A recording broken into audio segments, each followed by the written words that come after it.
Hello, everyone. Welcome to Commander's Pod. My name's Duncan. I'm joined by Jeff and Sloan. Howdy, partners. What's up? And today we're going to talk about several subjects. We're going to talk about what we think of Thunder Junction. Outlaws of Thunder Junction's been out. Officially, it released yesterday for us when we're recording this. By the time you hear it, it'll have been out a week. Pre-release was last week for us. It'll be 2 weeks for you. Should we warn people at the top that we may be using country slang throughout this and that Johnny has promised to do that throughout the whole episode to annoy us? Yes. Not country slang, partner. I think Sloan Western is slang. going to be using slang. But Wow. we also, I wanted to give a shout out to Oliver. Oliver reached out to us on the web with a story in response to our Teferi's Protection speech talk. He had a great Teferi's Protection story we're going to use as our Tales from the Table. Jeff, you want to give that a read? Yeah, my boy Oliver. This is a pretty cool story. So he's got in here, player A casts Armageddon. So gonna destroy all the lands. Super fun person that guy must be. Another player casts Heroic Intervention to protect himself. Then another player casts Teferi's Protection to protect himself. And then another player casts Akroma's Will to protect himself. But my boy Oliver is left all alone, having all of his lands destroyed and blown away. Player A. Great story. Player Great A story. killed himself. What a way to go. That is cool. Thank you, Oliver. Yeah, that's a good one. So, I mean, that's just one of the many things that can happen with Teferi's Protection. You know, the Well, joys and of- all those other ones. Right. Yeah, that's a lot of protection spells they got out there just waiting for that moment. I think that dabs in every color too, right? Because Heroes Intervention's green, Fairy's Protection's white, and the other one, Is red. Is it red? I thought it No, was it's blue. white. It's white too. Okay, Yeah, it's white Chroma's- too. Yeah. So, but very interesting, cool story for sure. Definitely a lot of fun there. And thank you, Oliver, for reaching out and sending us your story. We appreciate the interaction. And anyone else, again, if you have other stories, we'll be more than happy to read them out, either on a topic that we're talking about today or from a previous episode that we recorded. Feel free to send them to us, and we'll definitely try to get them in the episodes and read them out for you guys. And as it turns out, we have listeners. It so does. please subscribe. It'd be great if you'd subscribe. that would be fantastic. Yeah, please. And so you let don't other miss an people episode. know you like it too, because that'll help us. What'd Yeah. you say? Let other people know that you're listening and that you like Sure, it. absolutely. You know, I always like to know when somebody finds a cool podcast. I have several that I started listening to because somebody else. Yeah, but Yeah. we're okay if you just tell them there's a podcast. Yeah. Just Let's let them know we Let's not exist. set the bar too Yeah. high. Yeah, exactly. But also, so Oliver also asked about our Patreon. We are actually in the process of getting that set up. By the time you hear this, it should be set up. So go ahead and check us out on Patreon. We're calling it The War Room is our tentative name for that. So that's what you can look for. Commander's Pod, The War Room. And we look forward to interacting with you guys some more. Yeah, Yep. that'll just help us keep this thing going because, it does cost money to do all this. Yeah, so and also he we'd did appreciate ask, the help. about a Discord. So we're gonna try to get a Discord server set up by next week as well. And if you don't want to do the emailing or anything like that, the Discord will have some places set up for you to drop stories in there. Tell us about your decks that you have and let us know what you like to do and build. And we're gonna have a couple different chats set up for that too. Right. And that will be available to all levels of Patreon support. Correct. So. Very cool. But so something we weren't planning on doing, and just in the past couple days, we were just decided we wanted to talk about this. 2 days ago, there were some leaks, not spoilers. These were not official releases, but spoilers, leaks for Modern Horizons 3. Yes. We got 4 planeswalkers, Yes, we did. and I think they're pretty spicy, personally, because they're actually legendary creatures that flip into planeswalkers. Right. I definitely think that they're interesting, to say the least. And I think the most interesting part is the reason why you think they're spicy, which is their cost and Yep. how they flip. Super low cost. Now, just for clarity, Magic did spoil a Johnny, who is also a legendary creature that's going to flip into a planeswalker. And they, you want to read that one for us, Sloan? Yeah. So he's 1 and a white, legendary creature, cat warrior. He's a 1/2. Whenever a Johnny Noctul Pariah enters the battlefield, create a 2/1 white cat warrior creature token. And then whenever one or more other cats you control die, you may exile a Johnny, then return him to the battlefield transformed under his owner's control. So with white, is all you got to do is, as it says there, whenever they die, one other cat, that's it. Just one dies. You get to flip him. So then he comes back as a planeswalker with +2. Put a 1/1 counter on each cat you control. So this, I think they're going with the cat tribal theme based off of this. His 0 is create a 2/1 white cat warrior creature token. When you do, if you control a red permanent other than a Johnny Nictol Avenger, he deals damage equal to the number of creatures you control to any target. So again, just one other red permanent besides himself, because when he flips, he is red and white. Then boom, you get to deal a bunch of damage just by cost you nothing, literally a 0. Yep. So, and then the last one, -4. Each opponent chooses an artifact, a creature, an enchantment, and a planeswalker from among the non-land permanents they control, then sacrifices the rest. Nice little board wipe there. Yeah, so he comes flipped over as a 3. So basically, if you have some way to give him extra extra counters when he flips over, you can literally ult the moment he flips over if you wanted to. So I think the interesting thing that this Planeswalker, which is probably why they released him, it's a great example of, I think, what they're trying to do. So Planeswalkers are not actually all that popular in Commander. Like, people love them, but they're not really that effective in Commander Anymore, yeah.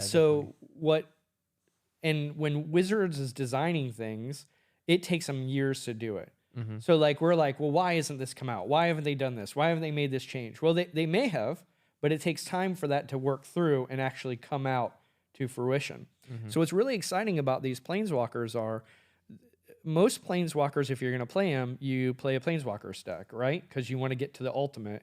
And really, that's the way you play a Planeswalker a lot of times. Or you could just have enough of them where you have value, but you're built around that theme. These, I think, are the first Planeswalkers that are extremely effective in a deck type as a support card. And like, putting this in a cat deck, great, fits perfect, works really well.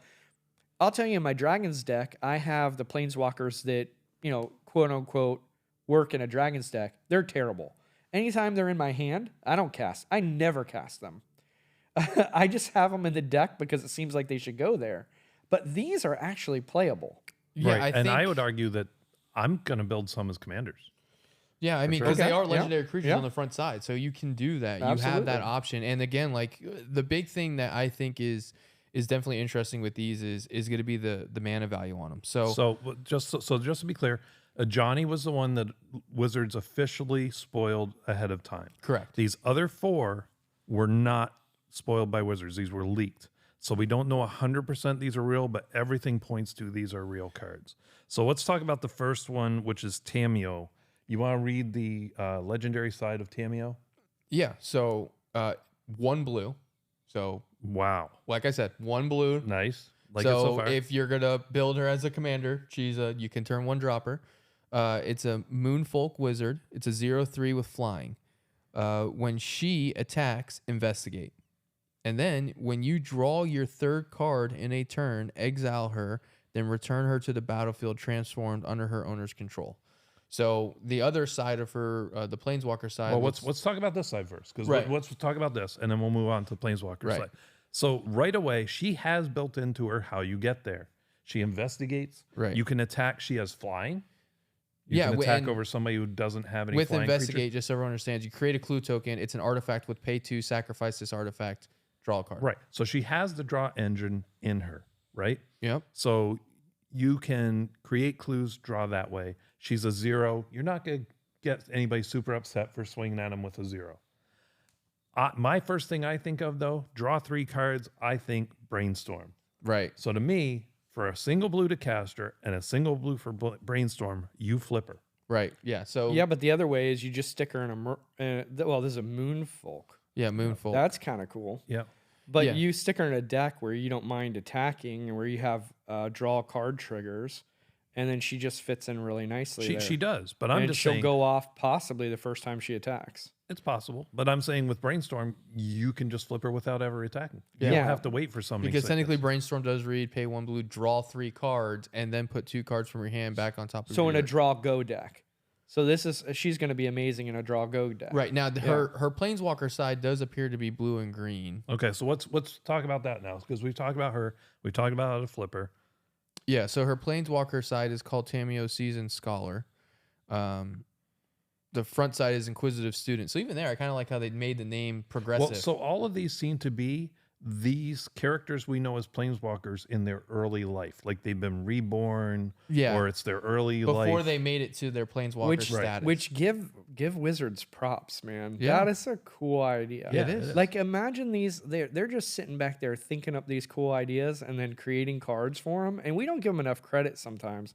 That's a pretty cool idea. It is a cool idea. And then they flip into their evolved self. Yeah, it's awesome. And the name works. So Seasoned Scholar's the other side. And I think I'll let you read the -7, the big alt one, because I think that's the one you're super excited about. Oh, yes, I am. So the +2, until your next turn, whenever a creature attacks you or Planeswalker you control, it gets -1, -0 until end of turn. So it's a nice little defensive thing that you can do. Like, don't touch me.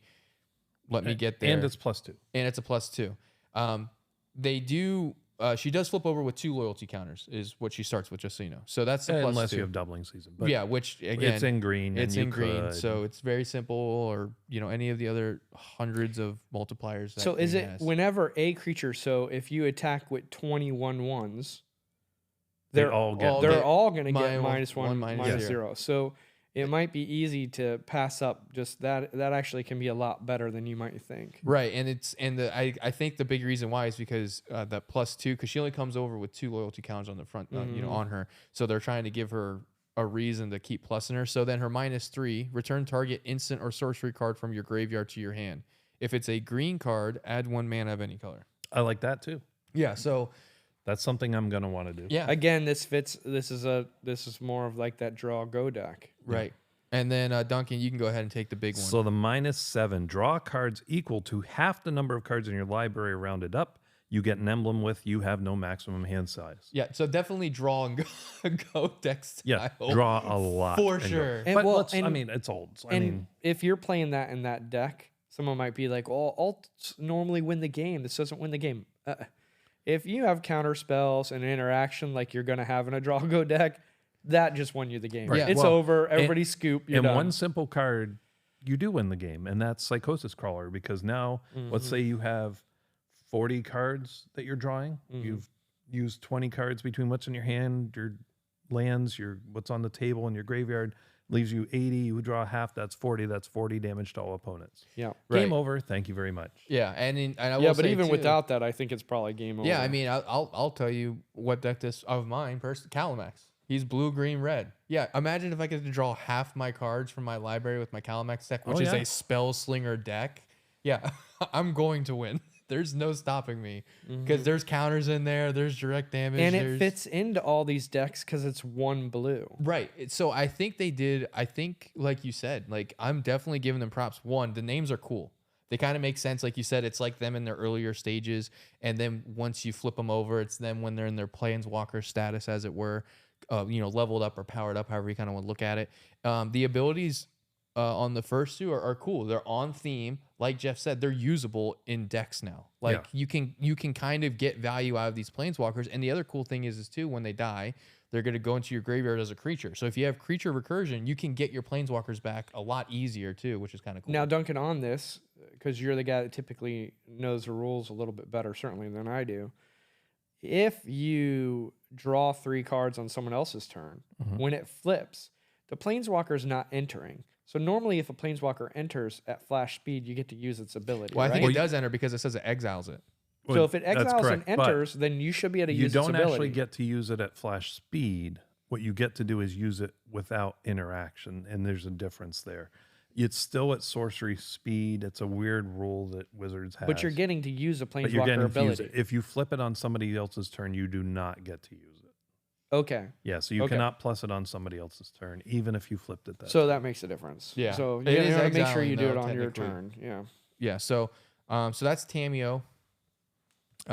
Pretty cool one. Jeff, this one you might be interested because you're the one that You has talking about Soren? Yeah, you're the one with the vampire deck. You want to read this? Yeah. So what caught me off guard here was the fact that it's a human noble, but that goes back to what Duncan was talking about, is that this is before he was a vampire, which I just think is so cool. Well, if you look at the picture, it actually looks like he's a kid. Yeah, it's awesome. But Soren of House Markov, legendary creature, human noble, lifelink, extort. So whenever you cast a spell, you may pay white or black. If you do, each permanent, Each opponent. Loses 1 life, and you gain that much life. So with extort, he's going to have the ability to flip himself coming up. At the beginning of your post-combat main phase, if you gain 3 or more life this turn, exile Soren of House Markov, then return him to the battlefield transformed under his owner's control. And So he only with costs extort, one and a black. Yeah, One and a black, black, and he's a 1/4. And the thing is with the extort mechanic, because it's technically it hits each opponent, then you gain that much life on your first turn. The turn you drop him out, if you just cast one other spell and pay 1, you have 3 opponents. He's flipping. Yes. Yeah. It's so Again, you don't need to wait for summoning sickness. yeah, to you wear don't need off. to do any of that nonsense. There's no. It's just straight up. You gain 3 life and more this turn. Boom, exile him, flip him over. He keeps, when he flips, he keeps extort. He becomes Soren, ravenous. What does it say? Neonate. Super, super fun to pronounce that. Yeah. Reading's hard. Yeah, words are hard. So +2, create a food token, which, don't ignore that. Food tokens can be pretty good. And again, it's a +2. It's getting him up there in loyalty counters. Yeah. He comes with the 3 loyalty, by the way, just so everyone. And then his next one is he deals damage equal to the amount of life you gained this turn to any target. So for you're a going to deal. measly -1. Yeah. So that can be pretty good, especially in a life gain deck. Or, vampire decks also gain life. So Yeah, most vampires have lifelink, and that's kind of one of their shticks is their lifelink. I think this is the real ult, the one you just read. But go ahead and read the quote. the ult. -6 gain control target creature. It becomes a vampire in addition to its other types. Put a lifelink counter on it if you control a white permanent other than the creature. Sorry, this is hard to Soren. read. Other here. than It's that all creature, blurry. If you Soren. scroll down a little bit, it actually written out for you. Oh, That's that why would I be sent you easier. that way. Yeah, Yeah. no, I see it right there. I mean, Hooked on Phonics is something that maybe the Patreon supporters can help us get for Jeff. Yeah, it would be good. Yeah, but they're very blurry in these things. So I'm glad they that's wrote why, it down here. again, it's written down below. Sorry about that. But so the -6, meh, I'm never going to use that. But the -1, oh my word. There are decks that there are cards, multiple cards that literally say double your life total. I think you're wrong because in a Oh, vampire. no, I'm not wrong. There are cards that say that. But yes, but in a vampire deck, you have other cards that steal creatures and turn them into vampires. It's very much on theme. Oh, sure, it's on so theme. I just don't care about If it. you get to Right. 6 and you steal something pretty impressive and it becomes a vampire, that's not a bad deal. Yeah, and I'd rather kill somebody with my -1. Well, if you can. Well, and I will say too, This gives you is options. the food tokens, I believe, are pay 2, sacrifice it, gain 3 life. I believe is what they do. So with your plus, you get a food token, and if you have any of those combos that we talked about a couple episodes ago, where you can increase what amount of tokens that are being created. You could get out a couple food tokens and a couple other things, and your board state goes from just by using the +2 ability, you get multiple things. Oh, I mean, out I think and you this gain deck would life go and- perfectly in the Hobbit food token deck. Yeah, white. He's white black, so he's mono black on the one side, and we flip him over white black on his legendary planeswalker side. So I definitely think again very on theme, very cool. But going back to my point Planeswalker. about that middle ability, there are cards that say double your life. You -1 and kill somebody. Well, but this is the point of the deck. So the point of these cards are what deck is it going to support? If you put it in a life gain deck, 100%. You put in a vampire deck, you might go either way because in a vampire deck, sometimes you're getting the cards that are gaining your life, sometimes you're not. So if you're not getting those cards into your hand, well, yeah, you're probably going for the -6 because you want to, especially if there's a juicy creature out there to grab.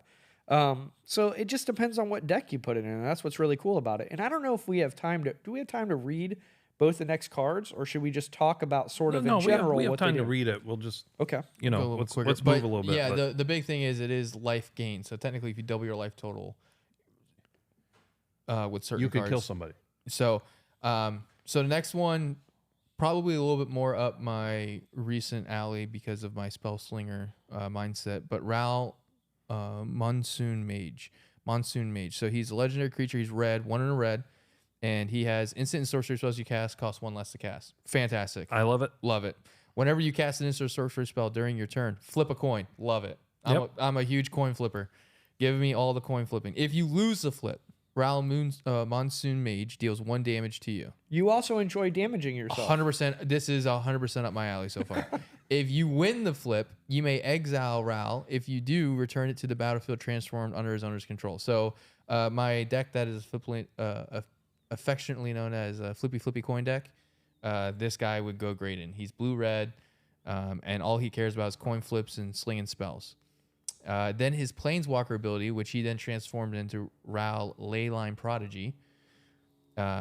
He has, whenever he enters the battlefield with additional loyalty counters on him for each instant and sorcery spell you've cast this turn. Which, if you chain by holding priority 3 or 4 instants, you're going to flip him more than likely. You're going to get 4 opportunities. Yep. He's going to flip, and then when he flips over, you're going to get 4 additional loyalties. Yeah, Two what's the spells that for as many spells you cast before this spell? Oh, the copy one? Yeah. There's one that is Storm, you're talking about? Storm. Yeah, so if you cast just like one storm at the end of a couple spells, you're definitely going to get there pretty easy. Well, There's dude, tons of no, options. no. 'cause- Unfortunately, Storm doesn't count as casting because you're just copying the spells. Yeah. This specifically says you have to cast it. That's one of the first Although things I that thought would of be too. super gross too. Do 3 instants, and then the 4th instant has Storm. Yeah. It's not going to do anything for him, but boy, is your table not going to be happy with you. Right. So +1 until your next turn. Instant and sorcery spells you cast cost 1 less. Love it. Yep. -2. Ral deals 2 damage divided as you choose among 1 or 2 targets. Draw a card if you control blue permanent other than Ral. I mean, that might as well say -2 draw a card. I'd take that. 'Cause Yeah, -2 I don't draw a care card. about I 2 mean, damage, but it may come in handy, you never know. Maybe ping someone's especially with the Red God from. Well, and there's the enough recent set. creatures out there that are one toughness Yeah. or 2 toughness. There's a ton of them. Yeah. So. And then -8. Exile the top 8 cards of your library. You may cast instants and sorcery spells from among them this turn without paying their mana cost. Num num num. Fantastic. Love it. So he has 2 loyalty counters, and then he gets an additional loyalty counter for every instant or sorcery you've cast this turn. So I don't want to be that guy, but You already. I think you do. Calimax and my coin flip deck are all about slinging spells. So I sling 2, 3, 4 spells, holding priority with instant, get him to flip over. He comes already with 6. He would be 6 when he flips over. A lot easier to get to 8 when you start from 6 as opposed to 2. This is why you need single target removal. So if you're just playing board wipes, this is exactly why you need single target removal. That can be a problem. Absolutely. But okay, now let's go to the last one. So I don't think any of us are really hard into green black. No, That's what this last I have a one couple is. decks, but- I have one deck that's green black. So I think for our play group, not as interesting because most of us don't really play this. But still style. as Very good. disgusting as the others, in my opinion. So very interesting because the front side Grist Voracious Larva, literally a bug, and then he's gonna flip over into his Planeswalker side, which we'll get to in a second. But he's an insect. Death Touch. Single green mana. Single green. So 1 drop, 1/2. So on curve, he's Yep. coming out and he's protecting you. Yep. With a death touch. Whenever Grist, the larva, or another creature enters the battlefield under your control, if it entered from your graveyard or you cast it from your graveyard, you may pay green. If you do, exile him and then return that to the battlefield transform. So any kind of grave recursion whatsoever, you got him. Yeah, I mean, green black have plenty of ways to abuse that. Absolutely. Get them flipped quick. Very Absolutely. easy. Yep. So he flips over into the plague swarm. So he goes from a little baby larva into an entire swarm of a plague. Pretty cool. Again, concept with transformation there. Flips over with 3 loyalty counters and +1 ability. Create a 1/1 black and green insect creature token. Then mill 2 cards. Put a death touch counter on the token if a black card was milled this way. That might be the best plus out of all of them. So yeah, so far that we've seen, if these are real, of course, disclaimer. -2, destroy target artifact or enchantment. Great. That is a great ability. Yeah. They talk about single target removal. Yeah. Artifacts and enchantments are probably 2 of the hardest things to single target remove because most people don't do that. They usually focus on creatures or other things. So And then -6 is ridiculous. For each creature card in your graveyard, create a token that's a copy of it, except it's a 1/1 black and green insect. But you still get all the ETBs. Right. Or Yeah. death triggers, Right. or the death So, touch, or flying, I whatever do want they to have. say one of the Nuts. cool things about this commander is they did some commanders that had the escape cost. Euro Jeff has a Euro deck that he built. I built the other Titan. That's the black-red one that also has the escape. Yeah. This guy actually doesn't care if he goes to the graveyard because of his ability. We read it quick, but I just want to reemphasize it. So whenever he enters, whenever he or another creature enters the battlefield under your control, if it entered from the graveyard, you can pay a green. So you can recur him and then pay the green on it to flip him immediately from your graveyard. Self-mill, Yeah. So you can you can sack him, and then you can, if you recur him out, animate dead. animate dead, boom, I pay a green back there. Yep, Like, so so you can send Once this guy you've to the set it up, graveyard. once you've milled them into your graveyard, you pay Yeah. 1 green, 1 black, or sorry, reverse that. 1 black, 1 green, boom. He's So flipped we've over. talked He's about flipped. how we collect before, right? Yeah. So I see this card and I go, okay, I don't really have a graveyard deck. I have an aristocrats deck. Right. So sacking. I will be buying this card and I will be creating a graveyard deck. And again, no, the cool thing is, if this is a real card, a legendary, And and I I do be your want- commander for 1 green. Maybe that's the way to go. I Yeah. don't know. I'll have to look because there's so many great graveyard commanders, but maybe that is the way I go. Yeah. Yeah, I mean, I think So I think wonder if these might be the commanders of the precons. that would be cool. Actually, you know what? I don't think I would do that because I actually want to put them in the graveyard. So I don't want them in my command zone. But that's the thing, you don't care. Well, Like, because you want him to go to the graveyard, it makes it great because even if someone single target removes you, great. I recur him, I pay it. My boom, he's point flipped is, over. I want to mill him to my graveyard and then play him from my graveyard and Right. instantly use him to become a planeswalker. Yeah, that's true. Yeah, I mean that's definitely what I mean but and again in green black there's a lot of things to do to sacrifice a creature, draw a Sure, card, sure. sacrifice creature, get mana, Yeah. things like that. So I like the fact that you have this 1-drop commander you can put out on turn 1, literally by turn 2 you could have a potential sack out, and you can just start doing you could shenanigans. You could do it turn 1. But so, we just wanted to talk about these because they were leaked. Like I Yeah. said, 2 days ago for us. It'll be Yep. a week after by the time you guys hear this. Hopefully, we've informed some people. But I just thought they were cool. Thought we should talk about them. Definitely. I think they're going to be a lot of fun, and they are making planeswalkers great again. I think they're working towards that. They're making them cheap, making them affordable, making them do cool stuff. Yeah, I think what Jeff said's probably the most accurate thing, where planeswalkers are cool cards that just don't function well in decks, and I think Magic is trying to find a way to make them be viable for Commander. Well, they And I just think did this- it. Yeah, I think this is a great way to do it. Yeah, Yep. they figured So- it out. So hopefully, Bravo design team. yeah, hopefully all these are real, and hopefully we get to see these when this set drops. But yeah, we just looking at these two for the first time, like you guys who are hopefully hearing about them for the first time from us, or if you're not, you're getting our takes on them, because definitely cool card concept, cool idea. I like the name of evolution of the cards. You seeing them in their infantile and kind of their planeswalker state. No, for So, sure. It's for sure. So now we're going to go to a section which I am starting to call Aggro Jeff. So I just think that kind of fits. So, Jeff, what's aggravating you today? Well, what's aggravating me today? It's mind-boggling. I don't understand it. Walking your dog in a stroller. Okay? I don't understand this. I don't know what's going Yep. on. I don't know if I feel sorry for the dog or concerned for the people that live by this person that's walking their dog Or in a concern for stroller. the person themselves. This is, it's crazy. I saw someone this morning and I was like, oh, that's kind of cool. They're walking their grandchild and a dog. Nope, it's a dog and a dog. So one of the dogs walking and the other dog's in the, And what does that say about the other dog? Like, that definitely means there's a favorite yeah, dog. or these dogs can't walk as far as this 80-year-old woman. So if a dog can't walk as far as you at 80 years old, that dog's not doing very well. Yeah. That dog's not That doing dog's very on well. its way out. But it's crazy. Do not walk your dogs in strollers. That is messed up. Well, not to be that guy. I am the TV quote guy, so I'm going to quote Parks and Rec, Ron Swanson. If a dog's under 40 pounds, it's a cat, and if it's a cat, it's useless. There you go. If your Ron dog fits in a Swanson. stroller, It's not a dog. But here's the thing: they don't just walk them; they take them into restaurants and It's those my things. wild. goodness. Yeah. And okay. This is also the same path as I'm going to carry my dog in a purse. Stop it. Right? Stop it. Yeah. Oh, don't man. do it. It's not okay. It's You're not okay. Paris Hilton. Just stop. Yeah. Well, even if you are, stop. Yeah, stop Just stop for being many Paris reasons. Hilton. Yeah. please.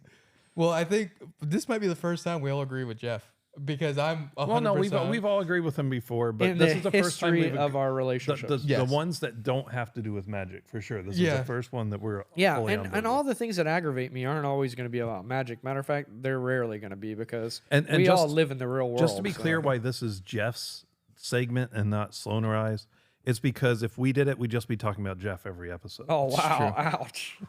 Absolutely. But anyway, so that's aggro Jeff. So now we're going to talk about that doesn't do what you think it does, right? These are things that you think you know how it works, but maybe some of you are a little confused. We've seen it happen in the field. People just are doing things a little wrong. So it's usually happened to us on a time or two. Yeah. So today we're going to talk about when you own an enchantment or an equipment on a creature and somebody gains control of that creature. Yeah. What happens? So many times I see people then, I control the creature. This thing gives it lifelink. I gain the life. Yeah. Yeah. Nope. No. If Yep. it has lifelink, you're gaining the person who owns that enchantment or that equipment that's giving it lifelink, the lifelink. No, That's if the amazing. creature has it, yes, you gain the life if you Yep. control it. But it's who controls the thing giving the ability.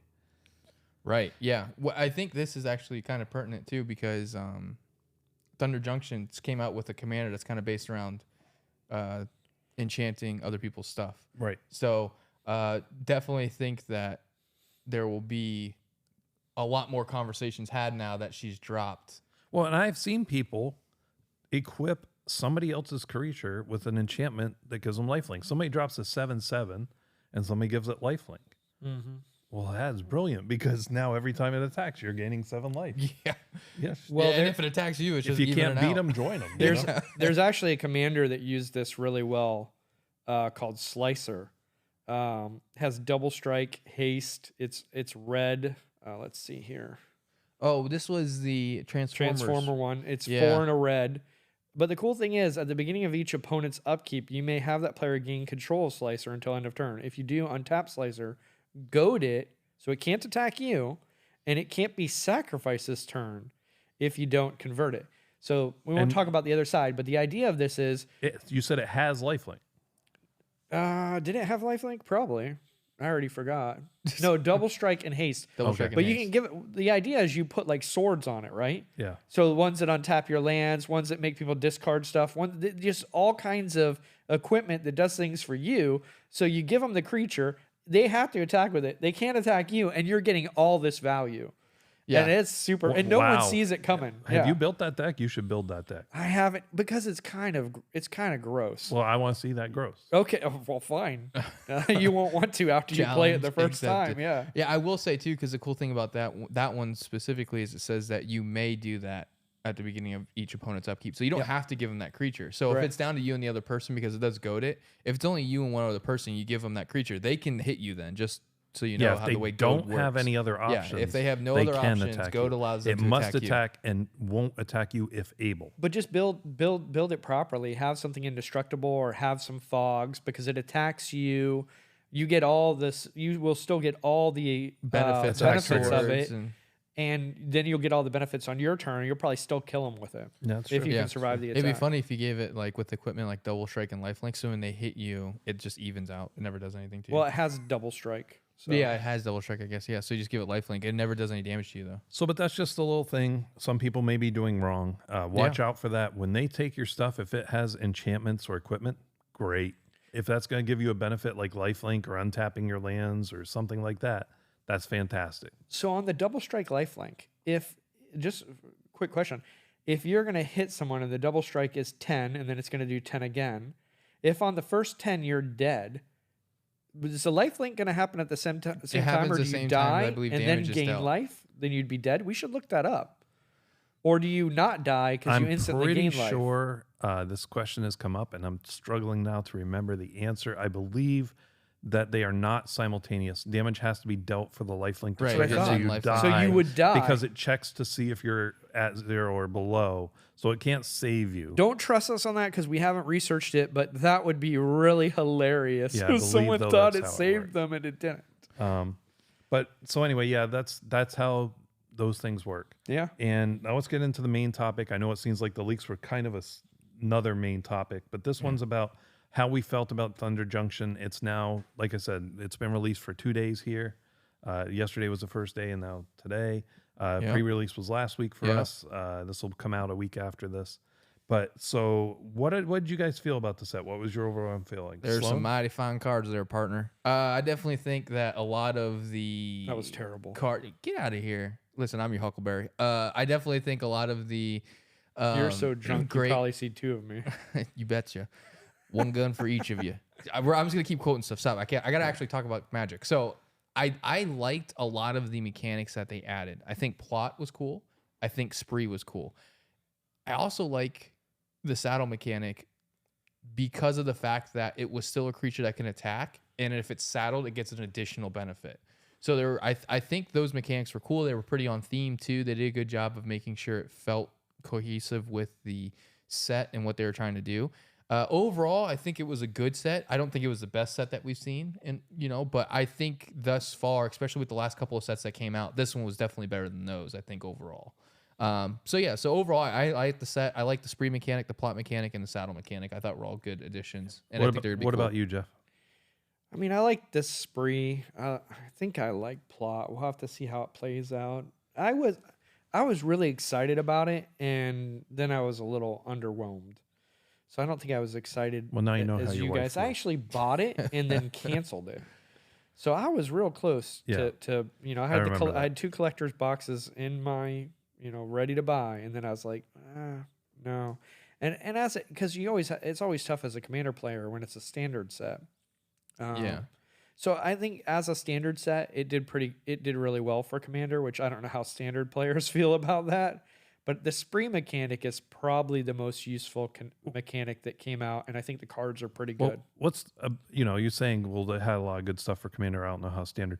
Every set that they come out with now has commander cards. Yeah, I in it. just don't know how And healthy that just is. specifically designed for commander. I swear. Yeah, Whether they agree to that or not, whether they admit to it or not. yeah. But you were underwhelmed. Sloan, you liked it. I really liked it for a standard set. I thought this was solid. Okay. Yeah, I thought mean, that. Yeah, I'll let you finish. I just think, like Sloan, I like the mechanics. I thought the commit a crime, I was underwhelmed by it when it came out, and I really haven't seen it be relevant. Right. I haven't seen anybody get excited about that one, but the spree and the plot, I love plot. You give me any way to cast spells for free, I'm all for it. Yeah, you little slave, freaking stupid free cast I mean- slinger. Yeah. That's a bit like girl math, though. It's not free. You're paying for it. You pay for it a turn before, but it's a cheaper cost, and Yeah. you do have to cast it at sorcery speed per the mechanic. Well, like I have built anti-flash, but I'm going to build Killing the Kid. Killing Yeah. the Kid says when you cast a spell from anywhere other than your hand, you may cast a spell of equal or lesser value from your hand for free. Now, Duncan, Right. there's So no that way card would be free. there's no way they put that card in the best colors to cast stuff from anywhere but your hand. Oh, really? You think so? There's no way they did that. That'd be silly. You don't think they did that? So do you think that it's loading? Do you think that it's loading? Green, Yes, I do. white, and blue are good colors. Yeah. Yeah, I think they're pretty good. Yeah, but my point is, I'll spend a turn setting it up, right? I'll plot it. Yeah. There it is. Maybe I'll plot a couple things. My next turn, cast a spell for free. Now I cast a spell from my hand. What if that spell has Cascade? You know what happens? I cast that spell from my hand for free. Now I get Cascade from the top of my library for free. And then Yeah. you hit one that says discover, you get to do it again. Right. No doubt. I mean- just think Duncan likes words that make it so he gets to do a bunch of things all at once. I want to do a bunch of things and I don't want to pay for any of it. Is that so yeah, wrong? and I would read his ability specifically because I think the cool thing about his ability is the So way it he works has with flying and plot, lifelink, so bonus. right? And He's a what? 3/3. 3/3. That's right. And he costs a single green, white, and blue. So 3 mana. When you cast a spell from anywhere other than your hand, you may cast a permanent spell with equal or less mana value from your hand without paying its mana cost. Right. So that's the key thing I wanted you to say. You want to know why? Because plot is very cheap compared to a lot of the actual CMCs. It sees the CMC of it, not the plot. So you can plot something for 2 mana and its CMC is 4. So you're netting 2 mana on top of the 4 you're about to cast. But you're casting it at sorcery speed. And if you don't cast a spell for free from your hand, you may play a land. Yeah, so it's double value. It's very much like who was the other guy? I think you built a deck. He was 2 green, white, blue. Chun-Li, I think he was, and he did something very similar. For the $25 deck challenge we did. Yeah, that was fun. Yeah, you get to like for the video we never released. Yeah. So, but I liked him a lot. He was someone I really was thinking about building myself. I just knew that a lot of people were going to build him though because he was so popular. Oh, he's so cool. I'm just very. And he has a wanted poster card too. Which if you don't play that version, I won't play you. Oh, I've got that version. Okay, good. That's the one you need to play because it's a sick. So art. is that are those your favorite cards basically too? I have so many favorite cards. I like I said, I built Annie Flash first, just because I had pulled that one. I got Kellen after. I like Annie Flash by herself, isn't that great? But Annie Flash, there's a card called Annie Joins Up in the exact same colors. Annie Joins Up says when this card enters the battlefield, it deals 5 damage to target opponent or planeswalker an opponent controls.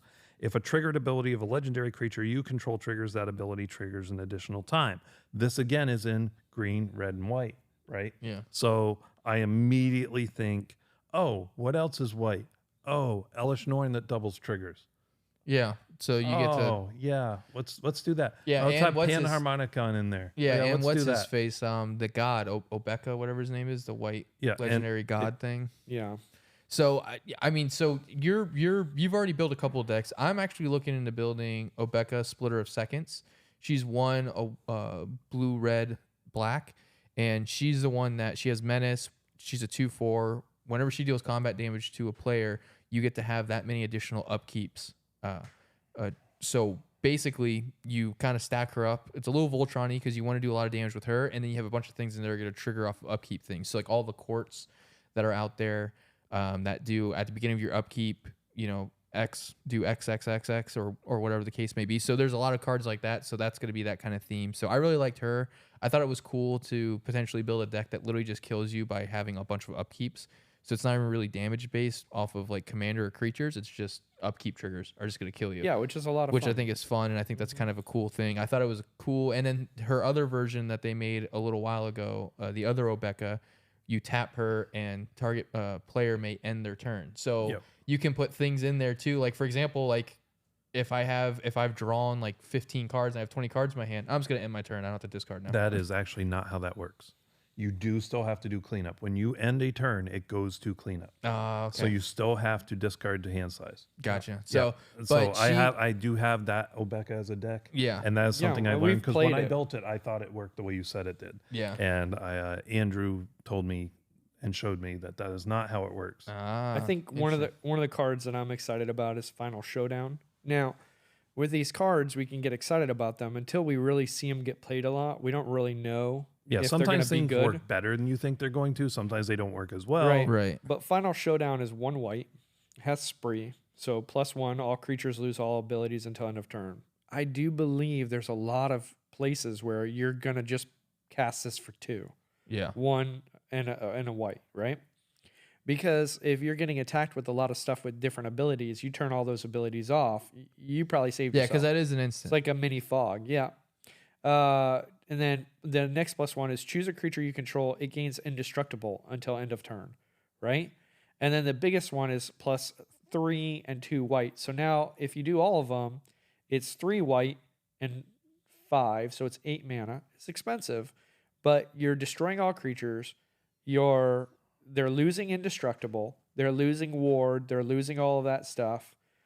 And you're destroying their creatures and saving one of yours. Yeah, and you could just, if you wanted to, you could just do the first one to make them all lose abilities and the last one just to kill everything. You could. Because if you only have 1 or 2 creatures out, what do you care? You could 100%. But this gives you choices. Yeah. And that's the cool thing about Spree. And Spree, for those that don't know, you pay the mana cost at the top, and then there are modes, and you pay for each of the modes that you want. Now, unlike some of the ones they've had before, you have to pay for even that first mode.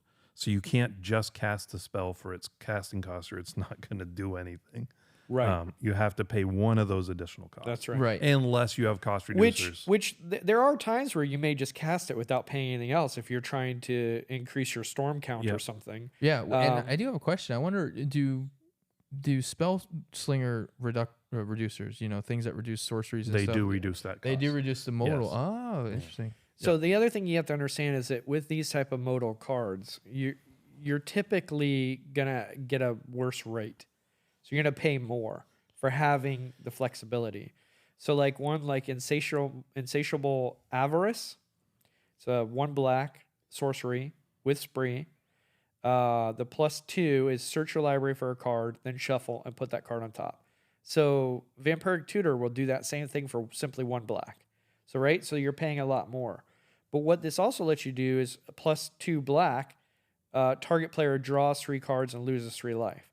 So the ability you get is to go get the card you want and draw it and some extra cards Right. for paying a little more. So Right. you have that modal part that lets you do it. And 3 seems like a lot more than 1, and it is, but you have to remember there's only 1 card out there that does it for 1 Well, at instant speed. at instant speed. So it's not terrible. No, and the thing is that 1 card is expensive and is rare for a reason. Right. It's not meant to be, something that you can do multiple. But this is another way to do the same effect. You're not going to get it as cheap. It's not the best at what it does, but it does it, and it does it well. But you Right. got to look at these spree cards, and you've got to make sure that in your curve and within the thing that they're going to work right in your deck. So just play around with them, try them out. Those are the ones I'm most excited about, though, are the spree ones. Yeah, I will say too, like there was a couple of creatures that kind of came out of this that I thought were kind of cool. So Claim Jumper is a 2 and a white. It's a rabbit mercenary vigilance. Whenever it enters the battlefield, if an opponent controls more lands than you, you may search your library for a plains card and put it onto the battlefield tapped. Then, if an opponent controls more lands than you, repeat the process once. So you could essentially get 2 lands off of casting a 3-cost creature. So you get the 2 mana back. Now And what it comes type? in What tapped. creature type is it? It's a rabbit mercenary. It's a 3/3 rabbit mercenary with vigilance. Is that a common, uncommon, rare? This shows it as a rare. So I think like even little cards like this that they made that were pretty cool. The saddle up one, that's the one a lot of people are talking about when it dropped, was Archmage's Newt. It's 1 and a blue. Whenever Archmage's Newt deals combat damage to a player, target instant or sorcery card in your graveyard gains flashback until end of turn. The flashback cost is equal to the mana cost. That card gains flashback 0 until end of turn instead if Archmage's Newt is saddled, and saddles 3. So this is a card, for example, that, and again, this is a rare. This card is one that I'd put in my Calmax deck because I need Calmax to be tapped. And Calmax is a 4 power. He's a 4/4. So I tap him, saddle this. So now my Calmax is tapped. I get to copy my first instance I cast each turn. Then I attack with this guy. Now I get a free flashback spell as long as he hits and deals damage. Now he is a 2/2, so he's squishy. So kind of easy to kill. But again, a pretty cool mechanic where him attacking by himself does something, but then if he's saddled, he does something even a little bit better. So that was a saddle mechanic. They had a couple other cool cards that came out. Double Down. Whenever you cast an outlaw spell, copy it. Copy that spell. So anytime you cast an outlaw, it's an enchantment. So I kind of just went through. There's a lot of different things I found and I thought was cool. The one that I found that was the weirdest was Caustic Bronco. I don't know if you guys saw this. It's 1 in the black. I did not see It's that. a snake horse mount. Well, of course, because what else would it be? Right, yeah. I mean, it's so it does whenever it attacks, reveal a top card of your library and put it into your hand. You lose life equal to that card's mana value. If Caustic Bronco isn't saddled, otherwise each opponent loses that much life. So if you saddle him for 3, again he's a 2/2, so easy to block and kill. But you saddle him for 3, you reveal a top card. Everyone's gonna lose that much life as long as you saddle. I don't. We're gonna have to see how saddle works out because, unlike with vehicles, it's out there. And It's already a creature. It can be It's a creature, right? And right. It can be destroyed. board wiped, and Yeah. the nice thing about the vehicle mechanic is, like they board wipe, and that still stays there most of the time. Right, if it's a creature board So wipe, right. I'm just gonna reserve my judgment on this saddled mechanic and Well, just see how it I'm plays sure out. Sloan will abuse it, and then you can tell us how you feel about it. Yeah. I think the biggest thing is with We'll it. I see. think it's because the one downside about the vehicle mechanic is the fact that once that turns over, they're no longer a vehicle. So the upside is it won't die to board wipes. The downside is if you don't have anything to tap into it, it's just sitting there. It's a useless artifact that doesn't do anything. Yeah, you got to build around it, but I'd say you have to build Well, around Right, some, saddle, some of too. them, it's great. Imposter mech. I don't- Yes, some are okay. Some still do things. I think there's another one that it still taps for mana even if it's not crewed. But So- for the most part, they don't do anything if they're not crewed. And so that's kind of the advantage of these is yes, it's still a creature, but it's also still a blocker that you don't have to worry about paying into to make it a blocker. It's And I still think there. I think they fell into a nice balance where like some of these cards, I'm trying to decide, are these better than the current cards I have? So like on some of these instants, single target removals, board wipes, things like that, I have to actually put thought into, is this an upgrade? And I think that's a nice spot to be at if you're not just we've talked about it before where there's this power creep. If there's power creep here, it's real small. And I think that's really good. Right. I think that's probably good for Magic. So the other thing I really liked about this set is it had some really good reprints. Now most of these were in the showcase where Special slots. So Yeah. they're not standard legal.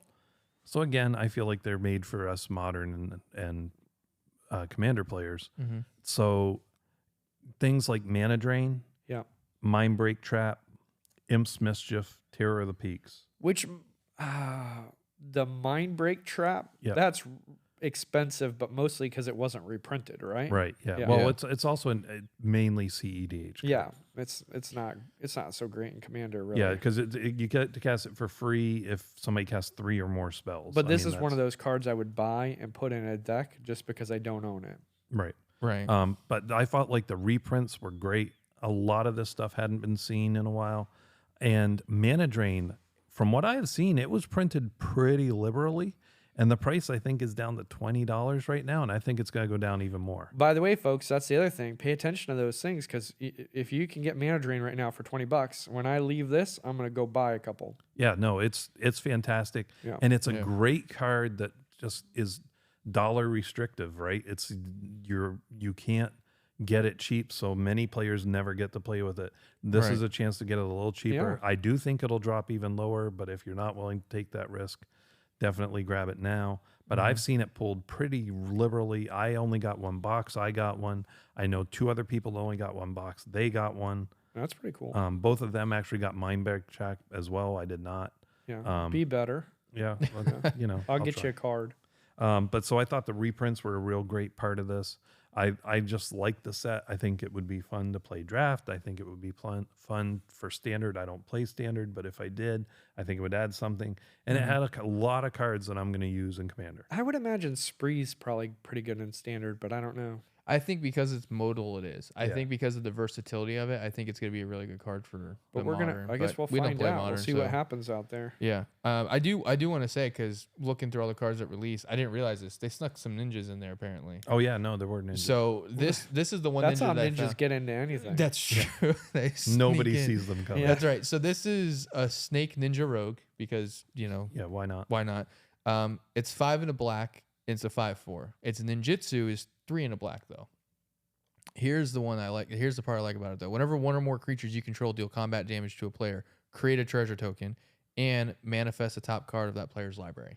I love that it's a rogue too, because that But will either go in my one of rogue deck. those I would take, and you're getting both of those. Yeah. Yeah. So you hit three different opponents. You get to do it 3 times. You know, as long as one creature's getting through. Fun thing about ninjas, a lot of times they get through. Yeah. Which I don't know if you know, Ninjas get the Johnny, job but done. there are now ninja commanders that aren't completely broken and stupid. Just in case you want to Now Yuriko for life, change anything there. partner. So is No this way. going in there now? This one might have to go in there. I might have to sneak. It's a rare, but I might have to sneak this one in there because there's a couple of ninjas I could change out that aren't as good, but because when I built my ninja deck like 4-ish years ago, I want to say now maybe 5-ish, there wasn't as many options because it was before they did Kiwagama or Kawagami. Kawagama. Say it wrong Kawagama. twice, Words that's are fine. hard. Yeah. Listen, partner, it's my Western accent. Just double down on it. double down, just like I do in poker. But yeah, Oh it's my god. dude, I don't love wanna- westerns. I can't help it. They're great. But yeah, I think overall, good set. I don't think it was mind-blowingly good. Like apparently these leaks are that we saw the other day. Yeah. Like it's not that caliber. But definitely good, better than the more recent sets. I'm really excited about it. I'm kind of pumped to see these new decks Well, and that to we're be clear, building and see what Caverns happens. of Ixalan, I feel like was another standard set that was good. Yeah, Lost But Caverns of standard Ixalan. sets for us tend to be a little On the lower lower, power level, little lower excitement. The value, again, I think it's a lot like Ixalan. The value's probably not there, but the cards are fun. I think Yeah. the value is 100% there. You're pulling Mana Drain, Mind Break Chat.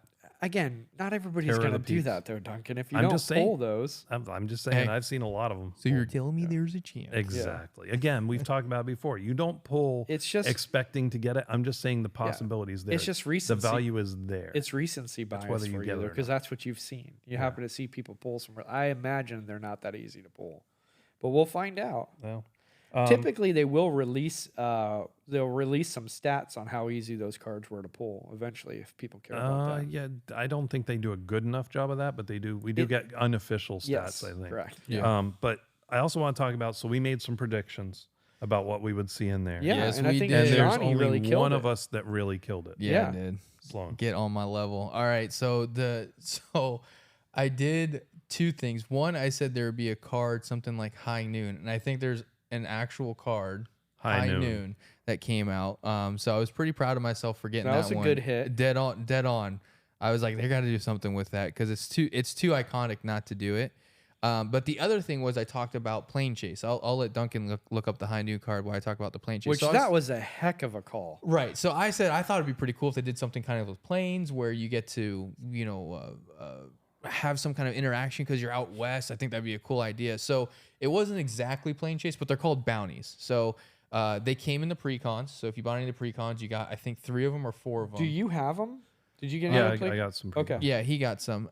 So they do different things, and basically they upgrade. And so the longer the bounty stays out, the better the value gets of it. So there's level 1, level 2, level 3, level 4, and then wherever you claim it at is what you end up getting the reward for. So just to kind of give you an idea, like one of the bounties, Vera Beth Hanader, at the beginning of your end step, if the nearest opponent to your right as the turn began was dealt combat damage this turn, collect your reward. So then you get the bounty. And I think for the it. bounties stay the same. I think the rewards stay the same. Right, the rewards stay the same. So the rewards are going to be, if I remember correctly, tier 1, create a treasure token. Yeah.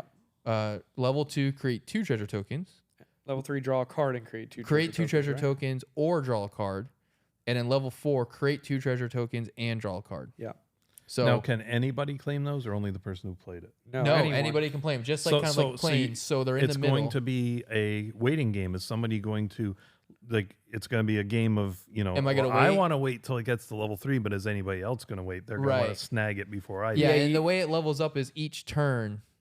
So not each turn around the table, but each individual person's turn, I believe, is how it levels Yeah, up. so when you put it out, you're like, I could grab it now, but if I can try and stop them from grabbing it, maybe I can grab it next turn for 2. It's pretty good. I mean, like if I do make it down to the shop tonight, I would love to play that. So Right. so that's one thing he got right. Right. Bounties. So I got the bounties right. I talked like about three But that. that things. wasn't all he got right. No, yeah, it he wasn't. got a bunch of things right. So the card High Noon. Yep. So I that's s- 2. I That's said 2. they would do that, and then what was the last one? I can't remember. I get so many things right. It's I hard to thought keep that track. was it. But Unbelievable. So I said, though, the only thing I kind of got right, I said they would do something with dueling. They did it with the card names. They didn't Yeah. do it with the mechanic. They did. So there's High Noon, there's Final Showdown. Yeah. There's that thematic dueling named cards. So I get a half point, I feel like, for that. Yeah. They did something about dueling. So I win, and Jeff and Duncan said they're gonna buy me all the things tonight at the shop. Yeah. For All me. the things you can buy for $1. You get them all. Bet, take it. So I will say the things that I wish we had gotten right. There was no pistols. There's Yeah. a lightning gun. It's not a gun. And there was no 10-gallon hat or any type of cowboy hat. Like, I feel like that was a fail. And I do think part of that is because this is a standard set, right? So they're not as It could, but right. But again, it's not. It's technically not supposed to be for us, Duncan. Not everything's for well, Commander. no, but I'm saying, well, you could have a 10-gallon hat that works. in But I standard. think the whole reason why is though is because it's just not. There's not. I don't. From my understanding, there's not a whole lot of artifact equipment based decks in. well, the other standard, thing is, this is now, it's hard to a ru- understand this why is- a hat would do something. this for is you, a though. plane now that exists. They can come back to this. They True. can build another set, and maybe they're saving some things back for that. Yeah, Well, maybe. Also, putting on a hat isn't necessarily all that exciting. Like it'd have to be But it some could, sort of but like techno hat Partner, or it something. ain't just a hat. It's a 10-gallon hat. or a cowboy hat. Well, yeehaw. Yeah. Yeah. Yeehaw up in here. Buck If and you're Broncos. gonna do it, do it. You know I what I'm will saying? say there was They one did card. have boots though. They had a bunch of boots, didn't they? Yeah, not? there Yeah, was, and there's some that are kind of like lightning. There's boots. actually a commander, 5 boots. What's his face? The legendary Yeah, and creature that came he's, out that oozed 5 boots, and he has 5 boots. And Yeah. someone's like, dude, you can give him lightning greaves, you can give him swiftfoot boots, you can get, and so he would actually have all 5 boots you can have equipped to him. Yeah. So Probably people not a were good making- idea, but people were you could making do it. jokes about stuff like that, because I believe there's actually 5 cards that have boots in their name. They're not just the depiction Oh, of shoes. there's more Trailblazer for- boots. There's tons of them. Right, Yeah. that was one of the boots you put on him. So, but yeah, that I think, I just think thematically for a standard set, they're probably not going to go as heavy into the equipment. But yeah, maybe like you said, maybe they'll come back and they'll do a commander set out there for us, and we'll get a lot of those fun. Well, even if they don't, they'll do Commander another stuff. standard set. We got the sword this time. Maybe next time we'll get a cool hat or a pistol. Yeah, maybe that'd be cool. But so that's how we felt about it. Then we Sloan nailed a couple things. I came close to hitting one. So we're getting there. Yeah, you were in the park. I was playing. Jeff's out in the parking lot, still trying to find a spot. Basically. Yeah, exactly. Yeah. I'm okay. Yep. So we're gonna move on. Sloan, you got any pro tips today for beginners? Yeah, I do. So we're gonna jump back to the segment that I kind of started inside this, the learning the lingo segment. So the big thing with this is there's another set of lingo that people use that is kind of thrown around, and again, you kind of just nod because you assume okay, yeah, I know what you're talking about. So Jeff alluded to one earlier, but these are going to be deck building styles, like the names of deck types, and kind of why they're named that. So I got 5 deck types here. I'm sure you guys will be able to nail them all. So I'm just going to list them off real quick, and then we'll kind of read what their official kind of quote unquote description is. So you have an aggro deck, you have aristocrat, you have tribal, you have super friends, and you have Voltron. So those are 5 deck styles that you can build into, and they each kind of have their own theme. Now, with that being said, that doesn't mean they can't overlap.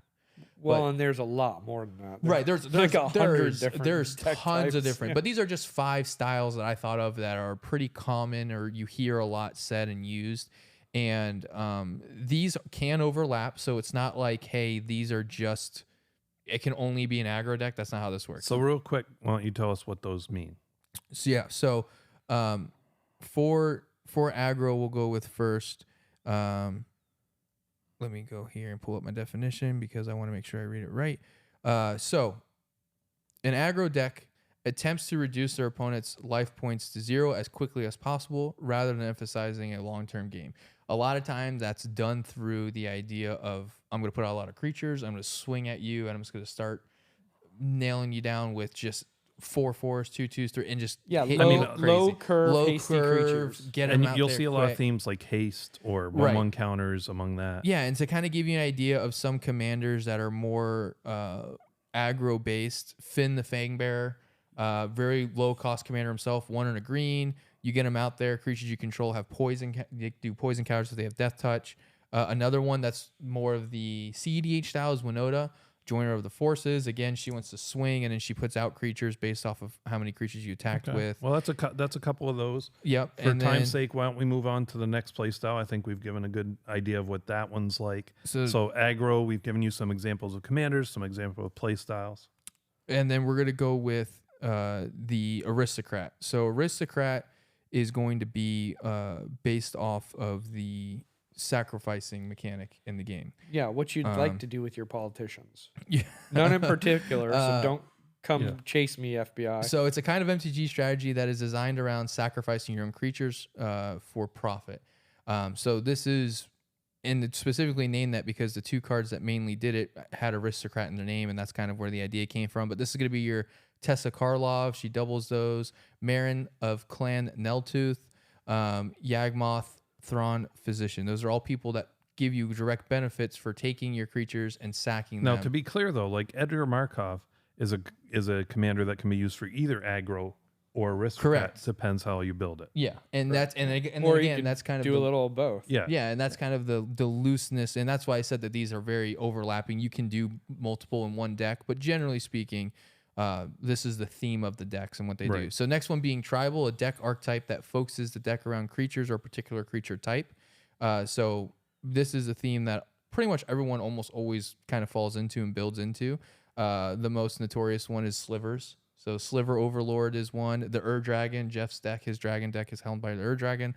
The one I built recently, Commander Mustard. Those are all decks that have the explicit purpose. They're also called Kindred now. So some people have started calling them Kindred Or decks. typal. Or typal decks. Yeah. So, they focus on different things. Dragon, obviously dragons. Yep. Commander Mustard is going to be soldiers, and the Sliver Lord obviously is going to be slivers. So that's your tribal style. Typal. They have outlawed that term. I'm just care. saying. You're not going to see it I don't officially printed Oh, anymore. really? That Yeah. needs to be a segment. That's interesting. I don't did abide not by know the that. Yeah, people's rules. they're not going to refer to it as tribal anymore. That's So that's so why they're silly. using the word Kindred now. Yeah. They Yeah. tried Okay. typal and people did not like that. Typal They- doesn't make any sense. Yeah. Yeah. The next one's Super Friends. So Jeff has an attractive deck that does that, which is one of the commanders I listed here. But it aims to win through a critical mass of Planeswalkers' powers using a pile of Walker abilities to turn after turn to eventually bury their opponents in value. So, Or just super. Yeah. yeah. So, but again, that's value from that. So But you so have Planeswalkers, which Atraxa, Sisay, Eska, God of the Tree, because she does based off legendary stuff, and then Commandeer Guff, who's an actual Planeswalker himself that you can make your commander, and Yep. he And does stuff for again, that. there's more of all of these. Right, but these are just kind of ideas and examples of what you're going to run into and what you see. And then last but not least is Voltron, which is a deck archetype with the goal of casting one creature, then using other cards such as auras and equipments to enhance that creature and making it a true threat to your opponent. So kind of the one shot and done, as it were. So you have Light Paul's Emperor's Voice, Lathril, Blade of the Elves. You have Narset, Enlightened Master, or Bruna, Light of Alabaster.